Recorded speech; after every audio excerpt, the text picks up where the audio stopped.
First year এবং second ইয়ারের ছাত্রছাত্রীরা, আমি তোমাদের খলিলগঞ্জ স্কুল অ্যান্ড কলেজের বায়োলজি লীলাবতী ম্যাডাম।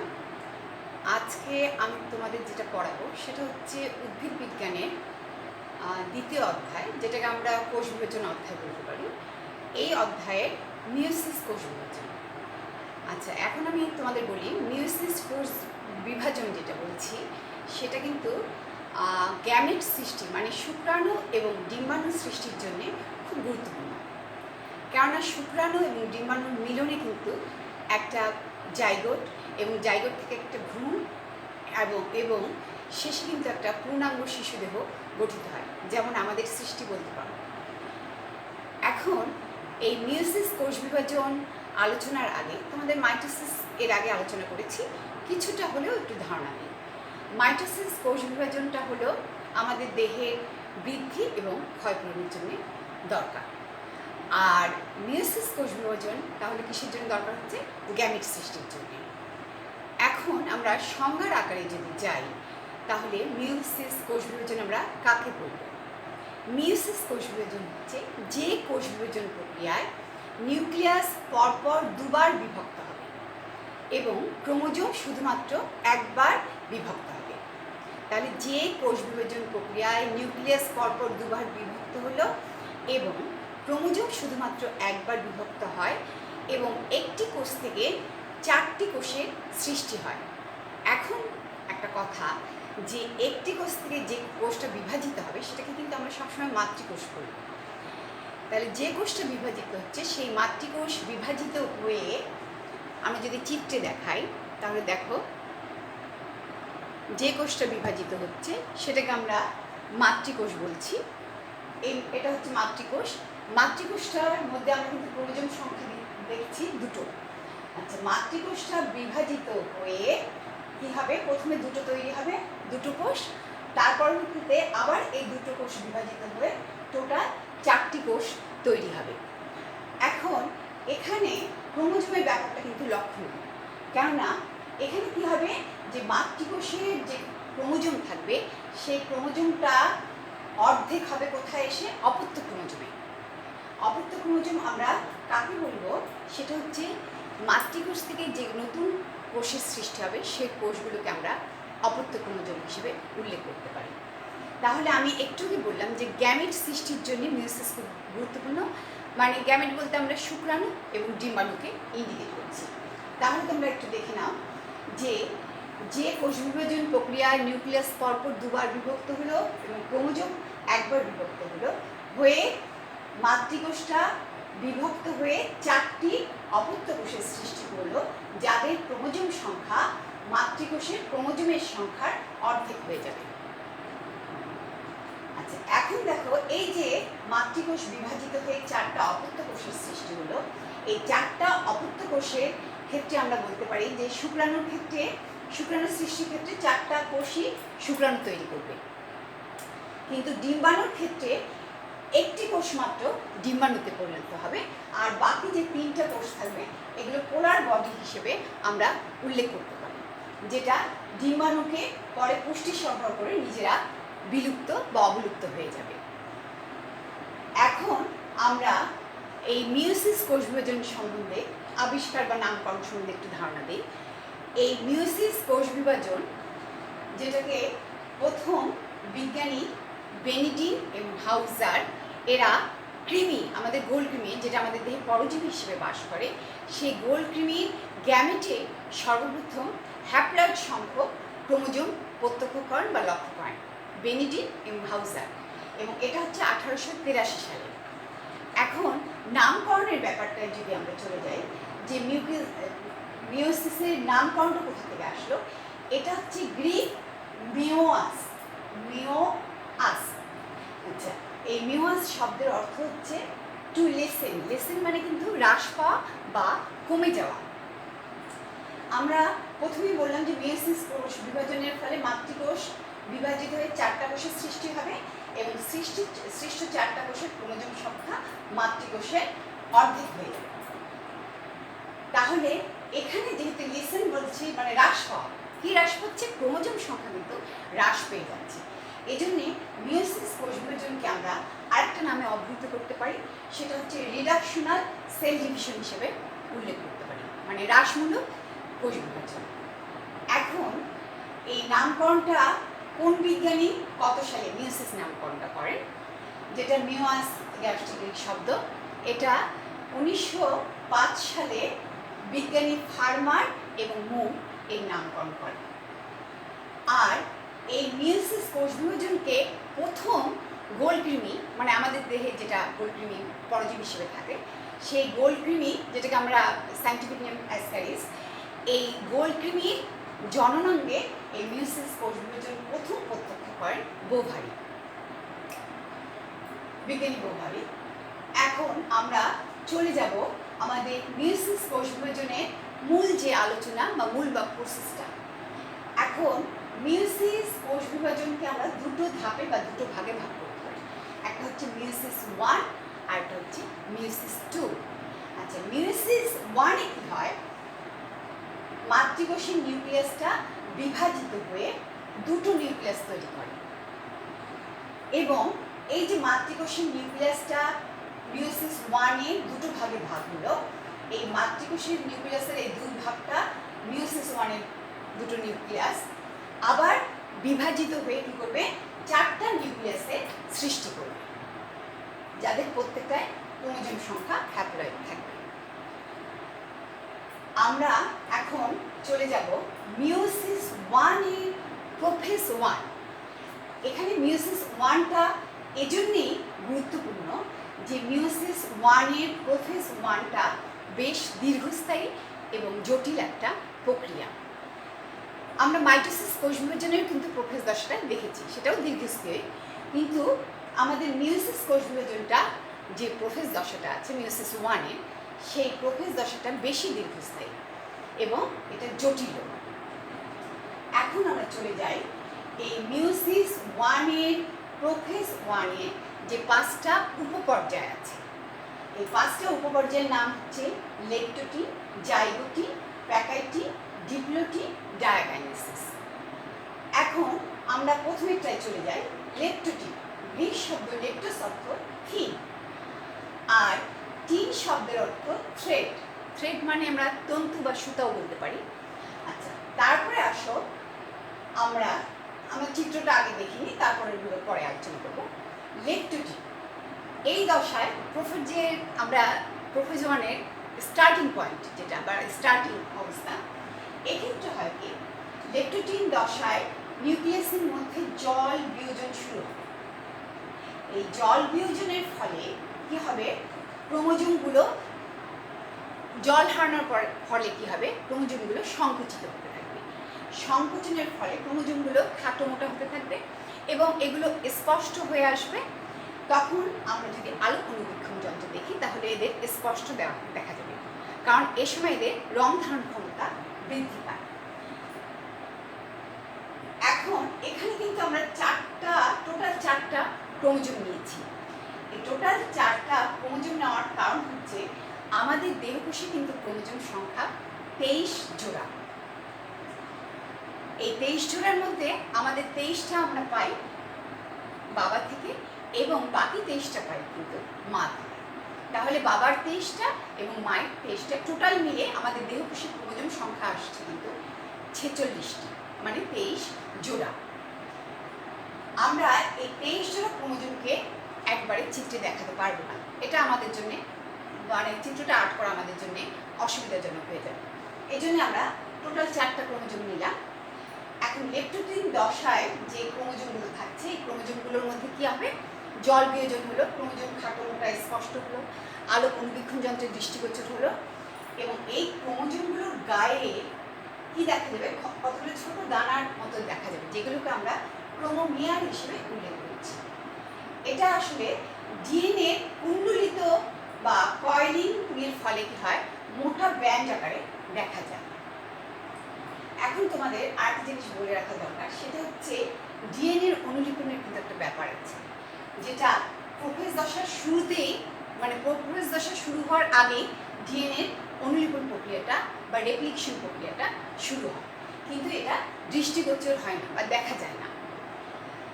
লেকটোটিন দশার শেষে এসে কি হবে, এই ক্রোমোজোমের সেন্ট্রোমিয়ারগুলো এই নিউক্লিয়ার মেমব্রেনের কাছাকাছি এসে জড়ো হবে। তাহলে নিউক্লিয়ার মেমব্রেনের কাছাকাছি যখন এসে জড়ো হবে তখন এই ক্রোমোজোমগুলোকে দেখতে কিসের মতো মনে হবে, ফুলের তোড়ার মতো, যেটাকে আমরা বুকে হিসেবে উল্লেখ করতে পারি। এবং প্রাণী কোষে আমরা যেহেতু উদ্ভিদ কোষ নিয়ে আলোচনা করছি, তার সাথে সাথে আমাদের প্রাণী কোষ সম্বন্ধে একটু ধারণা দেওয়া উচিত। প্রাণী কোষে কী হবে, এই ক্রোমোজোমগুলোর মধ্যে কী হবে, পোলারাইজড বিন্যাস, মানে একটু প্রান্তীয়করণ অবস্থানটা দেখা যায়। এরপরে উপপর্যায়ে আমরা চলে আসি প্রোফেজোয়ানের জাইগোটি। জাইগোট শব্দের অর্থ হচ্ছে, গ্রিক শব্দ জাইগোস অর্থ হচ্ছে ইয়ক বা জোয়াল। আচ্ছা, এই ইয়ক বা জোয়াল তোমাদের হয়তো এটা সম্বন্ধে এখন খুব একটা ধারণা নেই। আগেকার দিনে কিন্তু জমি চাষের ক্ষেত্রে, মানে জমিটা যাতে নরম বা চাষ উপযোগী হয়, সেজন্য কী করা হতো, জোয়াল নামক একটা স্ট্রাকচার, যেটা কাঠেরই সম্ভবত তৈরি হয়, এই স্ট্রাকচারের দুপাশে দুটো গরুকে বেঁধে রাখা হতো বা দুপাশে দুটো গরু রাখা হতো এই স্ট্রাকচার দিয়ে। এবং এই স্ট্রাকচার, মানে যেটাকে আমরা জোয়াল বলছি, সেটা জমিকে চাষের উপযোগী করে তুলত। এখন এই জাইগোস শব্দের অর্থ হচ্ছে ইয়ক, যেটাকে আমরা জোয়াল বা জোড়া হিসেবে উল্লেখ করি। আর তিন তো তোমাদের আগেই বলেছি, থ্রেড, যেটাকে তন্তু বা সুতা হিসেবে বলতে পারি। এখন এই জাইগোটিন দশায় কি হচ্ছে, আমরা চিত্রে দেখি। জাইগোটিন দশায় হোমোলোগাস ক্রোমোজোমগুলো কি হবে, পাশাপাশি এসে অবস্থান করছে। হোমোলোগাস আমরা কাকে বলছি, যেই ক্রোমোজোমগুলোর মধ্যে গুণগত মান এক।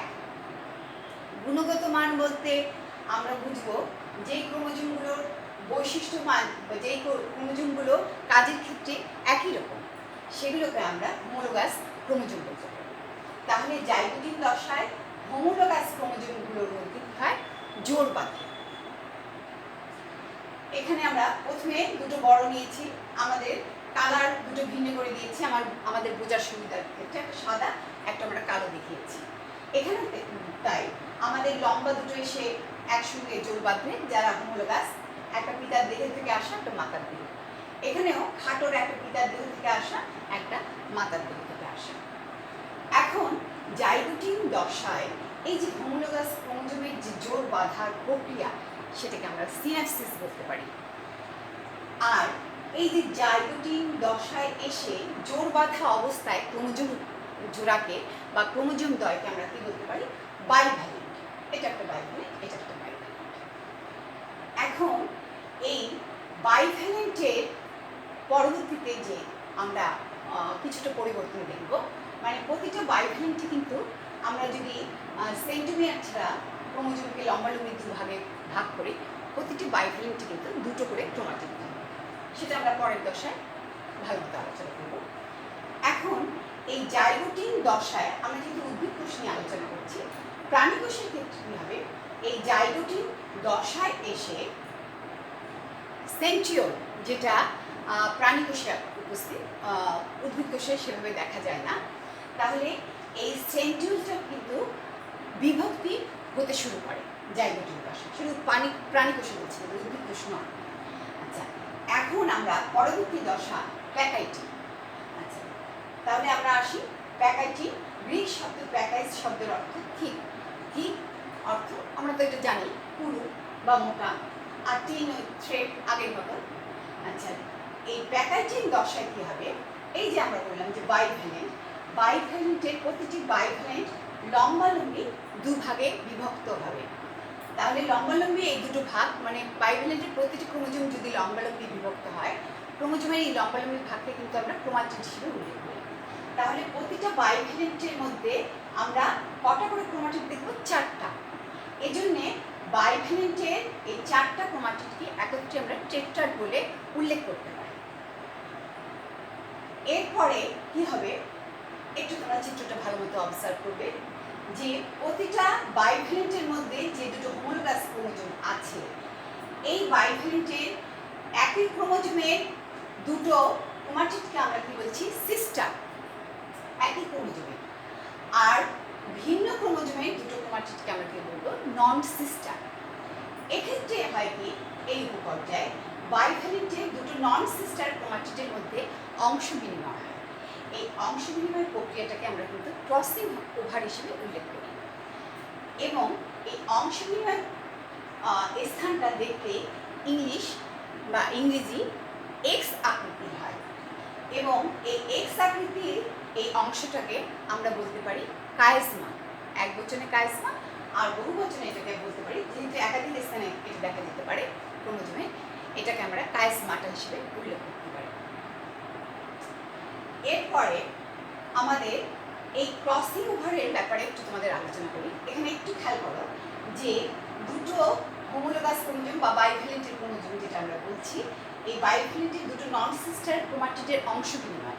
তাহলে ক্রোমাটিডের মধ্যে কিন্তু কি থাকে? ক্রোমাটিডের মধ্যে কিন্তু ডিএনএ থাকে, আর ডিএনএ আমাদের কিন্তু বংশগতি বৈশিষ্ট্য ধারণ এবং বহন করে। তাহলে ডিএনএ কিন্তু সব অংশটা, ডিএনএ সুতার সব অংশটা কিন্তু আমাদের বংশগতি বৈশিষ্ট্য ধারণ করবে না।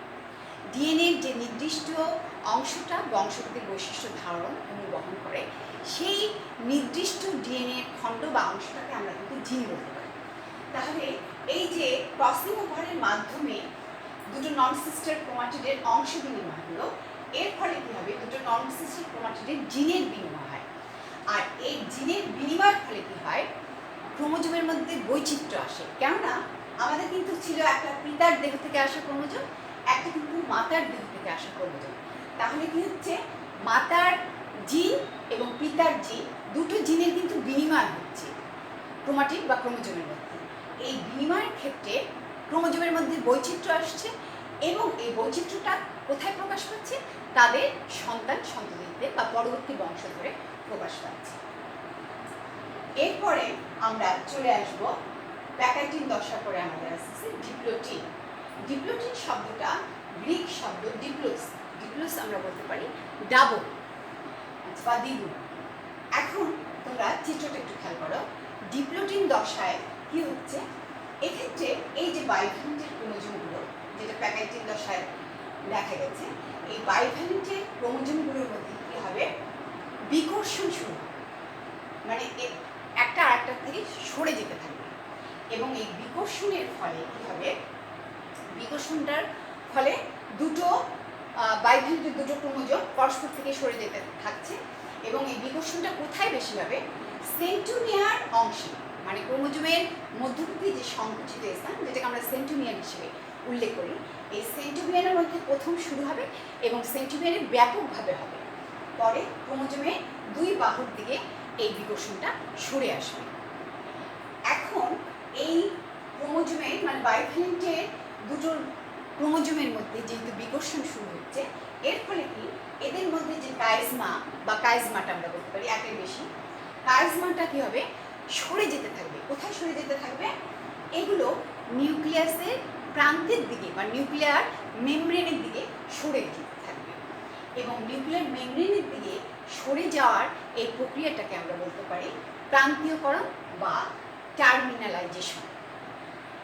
এখন তাহলে বাইভ্যালেন্টের ক্রোমোজোমগুলোর মধ্যে বিকর্ষণ হওয়ার ফলে কি হচ্ছে?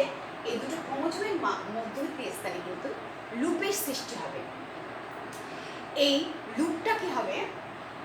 লুপটা সাধারণত ক্রোমোজোমের বাহু, দুই বা ততোধিক বাহু যদি আবর্তিত হয়, দুই বা ততোধিক বাহু আবর্তিত হচ্ছে, যেহেতু কাইজমাটা দুটো কিন্তু কাইজমা, আমাদের এই বড় ক্রোমোজোমগুলোর মধ্যে আমরা কাইজমা অংশটা বা কাইজমাটা দুটো দেখিয়েছি, আর ছোটটা আমাদের বোঝার সুবিধার জন্য একটা দেখিয়েছি। তাহলে এই যে দুটো কাইজমাটা, এই কাইজমাটা কি হবে? ক্রোমোজোমের বাহুগুলোর আবর্তনের ফলে এদের কি হবে? লুপের মধ্যবর্তী যে কোণটা সৃষ্টি হবে, সেটা কিন্তু পাশাপাশি দুটো লুপ 90 ডিগ্রি কোণ করে অবস্থান করবে। আর যেটা ছোট ক্রোমোজোম বাইভ্যালেন্টের, তাদের ক্ষেত্রে যেহেতু কাইজমাটা একটা, সেক্ষেত্রে এটা 180 ডিগ্রি কোণে অবস্থান করবে। এখন আমরা ডিপ্লোটিন দশার পরে যেটা চলে যাব, সেটা হচ্ছে আমাদের ডায়াকাইনেসিস। ডায়াকাইনেসিস এটা হচ্ছে আমাদের কিন্তু প্রোফেজ দশা, তোমাদের মাইটোসিসেও বলেছি, যতই প্রোফেজ দশাটা অগ্রসর হতে থাকে ততই ক্রোমোজোমগুলো খাটো এবং মোটা হতে থাকে। আমাদের এই ডায়াকাইনেসিস দশায় এসে ক্রোমোজোম আরও বেশি মানে সবচেয়ে বেশি খাটো এবং মোটা হবে।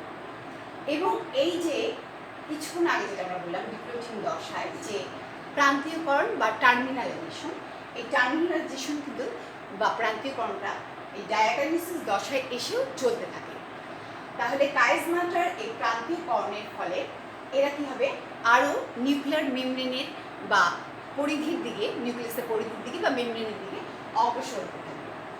এবং এ পর্যায়ে কী হবে, ক্রোমোজোমগুলোর গায়ে কতগুলো ধাত্র বস্তু অবস্থান করবে। তাহলে ক্রোমোজোমের গায়ে যে এই যে ধাত্র বস্তুগুলো অবস্থান করছে, এই ধাত্র বস্তুগুলো অবস্থানের ফলে কি হয়, ক্রোমোজোমগুলোকে আর আমরা ক্রোমাটিক আকারে দেখতে পাবো না। এবং এই দশার শেষে এসে তোমার চিত্রটা খুব ভালোভাবে দেখো, নিউক্লিয়ার মেমব্রেন এবং নিউক্লিওলাসের, যেটা আমরা অবলুপ্তি কিছুটা ডিপ্লয়েডিং দশায় দেখিয়েছি, নিউক্লিওলাসের অবলুপ্তি, এবং এই ডায়াকাইনেসিস দশায় নিউক্লিয়ার মেমব্রেন এবং নিউক্লিওলাসটা পুরোপুরি অবলুপ্ত হয়ে যাবে। এবং আমরা উদ্ভিদ কোষ নিয়ে আলোচনা করছি, কোষ বিভাজন তো দুটোতেই হবে, মিওসিসটা উদ্ভিদ কোষ এবং প্রাণী কোষ। তাহলে প্রাণী কোষের ক্ষেত্রে কী হবে, এই দশার শেষে এসে সেন্ট্রিওলটা 2 মেরুতে অবস্থান করবে। কার 2 মেরুতে? আমাদের মাইটোসিস কোষ বিভাজনে স্পিন্ডল তন্তু বলে একটা কথা ছিল, স্পিন্ডল তন্তু থেকে ওই স্পিন্ডল যন্ত্রের কিন্তু 2টো মেরু ছিল। তাহলে প্রাণী কোষে এই ডায়াকাইনেসিস দশায় সেন্ট্রিওল 2 ভাগে যেটা ভাগ হয়েছিল জাইগোটিক দশায়, সেটা এসে 2 মেরুতে অবস্থান করবে। তাহলে আমাদের মোটামুটি মিওসিস 1-এ, প্রোফেজ 1-এ যে 5টা উপপর্যায় বলতে পারি, লেপ্টোটিন, জাইগোটিন, প্যাকাইটিন, ডিপ্লয়েডিং, ডায়াকাইনেসিস, আমাদের কিন্তু আলোচনা হয়ে গেল। তোমরা প্রতিটা উপপর্যায়গুলো প্রোফেজ 1-এর খুব ভালোভাবে চিত্র পর্যবেক্ষণ করে পড়বে এবং চিত্রগুলো বাড়িতে নিজেরা প্র্যাকটিস করবে। চিত্রের মাধ্যমে তোমাদের কিন্তু বোঝার ব্যাপারটা আরও সুবিধাজনক হয়ে উঠবে। এখন এই যে আমি মিওসিস নিয়ে আলোচনা করলাম, এর গুরুত্ব সম্বন্ধে একটু বলবো। তার আগে বলে নিই, এই মিওসিস কোষ বিভাজনটা অ্যাকচুয়ালি কোথায় হয়। এই মিওসিস কোষ বিভাজনটা কিন্তু উচ্চ শ্রেণীর, যদি আমরা জীব ধরি, মানে উচ্চ শ্রেণীর জীব বলতে আমরা বহুকোষী উদ্ভিদ বা প্রাণী বলতে পারি, এবং যাদেরকে আমরা ডিপ্লয়েড বলতে পারি। ডিপ্লয়েড এজন্যে আমরা ক্রোমোজোম সংখ্যার একটা ব্যাপার আছে। 1 সেট ক্রোমোজোমকে আমরা হ্যাপ্লয়েড বলি, আর 2 সেট ক্রোমোজোমকে আমরা ডিপ্লয়েড বলি। সেট বলতে তোমাদের ধারণাই আছে, যেমন আমরা যদি ডিনার সেট বলি, এই সেটের মধ্যে যে উপাদানগুলো বা যে জিনিসগুলো থাকবে তাদের গুণগত মান এক। আমরা যদি আবুল হাসানের উদ্ভিদ বিজ্ঞানের বই বলি, গাজী আজমলের প্রাণী বিজ্ঞানের বই বলি, তাহলে ওই যে সেটে একই ধরনের যে বইগুলো থাকে তাদের গুণগত মান বা বৈশিষ্ট্য একই রকম হবে। তাহলে এখানে হ্যাপ্লয়েড কথাটার অর্থ হচ্ছে 1 সেট ক্রোমোজোম এবং ডিপ্লয়েড কথাটার অর্থ হচ্ছে 2 সেট ক্রোমোজোম। তাহলে উচ্চ শ্রেণীর উদ্ভিদ, যেটাকে আমরা বলছি যে ডিপ্লয়েড, এদের দেহকোষের ক্রোমোজোম সংখ্যা ডিপ্লয়েড, এমনকি জনন মাতৃকোষেও ক্রোমোজোম সংখ্যা ডিপ্লয়েড থাকবে। এবং এই জনন মাতৃকোষ কিন্তু বিভাজিত হয়ে গ্যামেট তৈরি করবে। তাহলে উচ্চ শ্রেণীর জীব যাদের কি হয়, জনন মাতৃকোষে নিষেকের পূর্বে গ্যামেট সৃষ্টিকালে মিওসিস দরকার। আর নিম্ন শ্রেণীর যদি জীব আমরা ধরি, নিম্ন শ্রেণীর জীব বলতে আমরা শৈবাল, ছত্রাকের কথা উল্লেখ করতে পারি, যারা হ্যাপ্লয়েড, এদের ক্ষেত্রে হয়, এদের ক্ষেত্রে দেখা যায় যে জাইগোটটা তৈরি হওয়ার পর, মানে নিষেকের পরে যে জাইগোট তৈরি হলো, জাইগোটের মধ্যে কিন্তু মিওসিস বিভাজন সম্পূর্ণ হয় এবং হ্যাপ্লয়েড স্পোর তৈরি হয়। তাহলে কোথায় হচ্ছে তোমরা ধারণা পেলে। এরপরে আমি একটু গুরুত্ব আলোচনা করে আজকে শেষ করব। সেটা হচ্ছে মিওসিসের গুরুত্ব হলো আমাদের দেহে 23 জোড়া ক্রোমোজোম, যেমন বাবার দেহের 23 জোড়া, মায়ের দেহের 23 জোড়া, আমাদের দেহেও কিন্তু 23 জোড়া ক্রোমোজোম।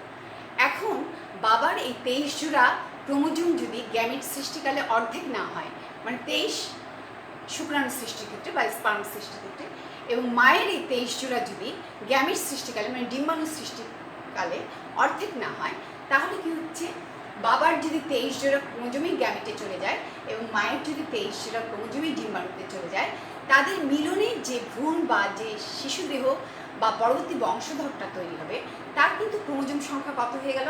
23 জোড়া, বাবার 23 জোড়া, মায়ের 23 জোড়া, তাহলে হলো কিন্তু 46 জোড়া। তাহলে এই 46 জোড়া ক্রোমোজোম কী হবে? দ্বিগুণ হয়ে গেল, বাবা মার থেকে দ্বিগুণ। তাহলে এই দ্বিগুণটা তার পরবর্তী বংশধরে 4 গুণ, তার পরবর্তী বংশধর যদি আমরা হিসাব করি 8 গুণ, 16 গুণ, এভাবে কিন্তু ক্রোমোজোম সংখ্যা বাড়তে থাকবে। তাহলে কিন্তু ক্রোমোজোম সংখ্যা কিন্তু আর মাতৃকোষের বা বাবা মার মতো থাকলো না। এর ফলে কী হবে? জীবজগতে একটা আমূল পরিবর্তন আসবে এবং এই আমূল পরিবর্তনের ফলে কিন্তু কী হবে? একটা প্রজাতির যে নির্দিষ্ট বৈশিষ্ট্য সেটা নষ্ট হয়ে যাবে। এর ফলে জীবজগৎটা ধ্বংসের দিকে এগিয়ে যাবে। তাহলে তোমরা মিয়োসিস কোষ বিভাজনের গুরুত্বটা অবশ্যই বুঝলে এবং তোমরা ভালো করে মিয়োসিস কোষ বিভাজনটা চিত্রসহ বুঝে পড়বে। এখন তোমাদের একটা কথাই বলে শেষ করছি, ছাত্রছাত্রীরা ফার্স্ট ইয়ার এবং সেকেন্ড ইয়ার উভয় ইয়ারের ছাত্রছাত্রীদের বলছি, তোমাদের যেহেতু অনলাইন ক্লাস শুরু হয়ে গেছে, তোমরা মনে হয় আগের চেয়ে কিছুটা মনোযোগী হয়ে উঠতে পারছো এবং ভবিষ্যতে আরও নিজে থেকে মনোযোগী করার চেষ্টা করবে। তাহলে আজকে এ পর্যন্তই।